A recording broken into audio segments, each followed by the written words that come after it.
नमस्कार मंडळी, तर कसे आहात सगळे? सगळ्यात आधी तुम्हा सगळ्यांना दिवाळीच्या हार्दिक शुभेच्छा.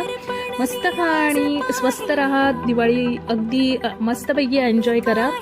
तर आज मी मार्केटमधनं ही गावठी पालीच्या शेंगाची भाजी आणली आहे. तर आता ती बनवूया. अगदी सिंपल पद्धतीने आणि झटपट बनवायची आहे मला. तर सिंपल रेसिपी आहे, नक्की ट्राय करून बघा. व्हिडिओ आवडला तर व्हिडिओला लाईक करायला आणि माझ्या चॅनलला सबस्क्राईब करायला विसरू नका.